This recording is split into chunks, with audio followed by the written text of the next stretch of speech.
The text came in at 11:47 on a Tuesday morning while I was signing closing documents on a house I'd built from nothing. My name is Marlo Bennett, and I hadn't spoken to my mother in 3 years, 2 months, and an unknown number of days because I'd stopped counting somewhere around year two. The number had stopped mattering. What mattered was the silence. Clean, deliberate mine. The message was from an unknown number. I almost didn't open it. Is it true? Do you really have a house like that? My sister Paige. Different number than the one I remembered, which meant she'd had to ask someone for mine. Probably our mother, the same woman who'd handed her $100,000 for a wedding and told me, in the same breath, that I didn't deserve any help. I stared at the message for a long time before I set my phone face down on the granite counter, my counter in my kitchen in my house, and went back to the closing agent waiting patiently across the table. Sorry, I said. Family stuff. She smiled like she understood. She didn't. Nobody who hadn't lived it ever really did. I picked up the pen and kept signing. Growing up, Paige was the daughter my mother understood, and I was the daughter she managed. Paige cried easily, charmed easily, needed easily, and my mother loved being needed. I learned early that asking for help read as weakness in our house, so I stopped asking. I got a job at 16. Paid for my own car at 18. Worked through college while Paige's tuition appeared, quietly, every semester, like rain. Nobody ever called it favoritism. They called it Paige needs more support. They called me the strong one, like that was a compliment and not a job assignment I'd never agreed to. The wedding happened this summer. I turned 28. A barn venue with string lights, a band flown in from Nashville, a dress that cost more than my first car. I sat in the third row and clapped when I was supposed to clap. 3 weeks later, I asked my mother for a $5,000 loan to cover a gap in my business plan, temporary, 6-month payback, interest included. I'd never asked her for anything in my adult life. She looked at me like I'd asked her to rob a bank. You don't deserve any help, she said. You've never needed it before. I didn't cry in front of her. I waited until I got to my car. I didn't make a scene. I didn't write a long, bitter message explaining all the ways that sentence had reorganized something permanent inside me. I just stopped. No goodbye calls, no dramatic exit. I unfollowed, unfriended, blocked the family group chat one quiet evening with a cup of tea going cold beside me. My father texted twice that first month. Your mother didn't mean it like that, and I let both messages sit unanswered until they stopped coming. What nobody understood was that I wasn't punishing them. I was protecting the only thing I had left, the part of me that still believed I was worth investing in, even if they didn't. I took the $5,000 I would have borrowed and built to myself instead, smaller, slower, every dollar earned and reinvested. I worked weekends. I skipped vacations. I said no to things that cost money and yes to things that cost time, which I had plenty of, now that I wasn't spending it waiting for my family to notice me. 2 years in, my business, a logistics consulting firm I'd started in my spare bedroom, landed its first 6-figure contract. I didn't tell anyone. There was no one left to tell. I just kept building, quietly, the way I'd always built everything.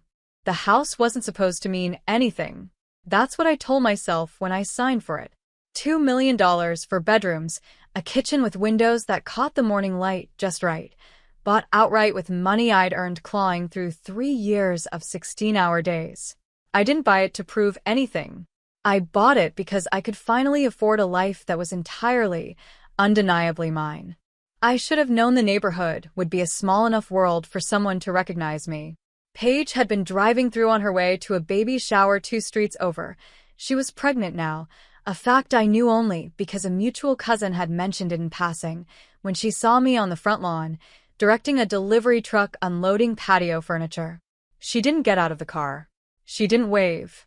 She just sat there long enough for me to notice her, and then she drove away. That evening, my phone buzzed with a text from a number I hadn't saved. My mother's. Paige said she saw you. Said you have some big house now. Is that true? I looked at the message for a long moment, feeling something cold and clear settle in my chest. I didn't answer. I didn't answer that night, or the next, or the one after that. But I thought about it constantly, not the question itself, which didn't deserve an answer, but the tone underneath it. Some big house. Like I'd stolen it. Like 3 years of solitude and 16-hour days hadn't been the price I'd paid for every square foot. My mother called 4 more times that week. I let each one ring out, watching the screen light up and dim again, a small private ritual that had started to feel less like avoidance and more like power. On the 5th day, my father texted instead. "Your mother's been crying. Paige is upset too. Can we talk?" I sat with that message for a long time, turning it over the way you'd examine a stone for cracks. They weren't asking how I was. They weren't asking how I'd built any of this. They were asking why I had something that made them uncomfortable. I thought about Paige, sitting in her car outside my house, unwilling to even roll down the window. I thought about the wedding, the $100,000, the 5 I'd been denied because I didn't need it. I typed a response, deleted it, typed another. Finally, I wrote, "I'll meet you. Just you and Dad. Sunday." I wasn't ready to forgive anyone. I just wanted them to finally see clearly. I chose neutral ground, a quiet cafe downtown, far from either of our histories, where raised voices would feel out of place and politeness would be the only available language. I arrived early and took the corner table, the one with its back to the wall, an old habit from years of meetings where I needed to see everything coming. My parents walked in together, my mother in the cardigan she always wore when she wanted to look smaller than she was. She hugged me stiffly. My father just nodded, the way he nodded through every difficult moment of my childhood instead of speaking into it. "You look good," my mother said, eyes scanning me like she was searching for evidence of struggle she could point to. She didn't find any.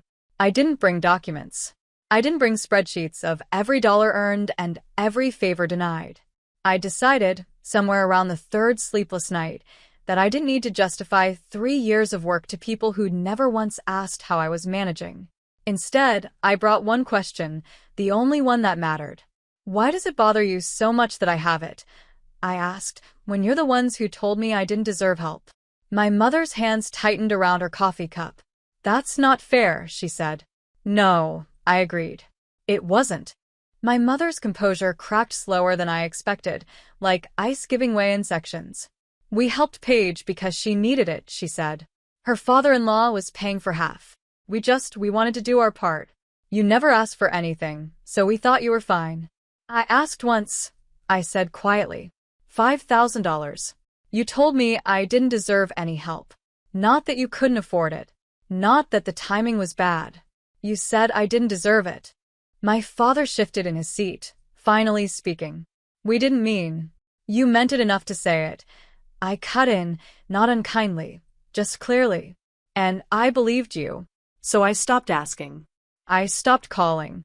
I built something on my own because I learned a long time ago that I'd never be the daughter who got handed anything." My mother's eyes filled, but I didn't reach for her hand the way I once would have, desperate to fix her discomfort before my own. "Paige is asking why you have what you have," I continued. "The real question is why it took me having something for either of you to wonder if you'd gotten it wrong." Silence settled over the table, thick and unfamiliar. "I'm not here for an apology," I said. "I'm here because I finally don't need one." We sat in that cafe for another hour, the conversation slower now, less like a confrontation and more like two people remembering how to talk to each other without an agenda.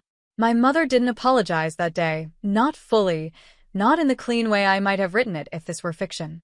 She said she was sorry it felt that way, which wasn't quite the same thing, but it was something. My father, for the first time in my memory, told me he was proud of what I'd built. I let myself believe him, just a little. I didn't invite them back into my life the way it used to be. I built something new instead, smaller contact, honest boundaries, a relationship measured in months instead of assumptions. Paige reached out eventually, awkward and uncertain, and we found our way to something resembling sisterhood again, slower this time, without the old shorthand of favoritism between us. I never did explain the house in detail. I didn't need to. It wasn't a trophy. It was proof, quiet, undeniable proof, that I'd never needed their permission to be worth something. A year later, my mother asked if she could see it. I said yes. She stood in my kitchen, in the morning light, and finally understood what I'd built without her.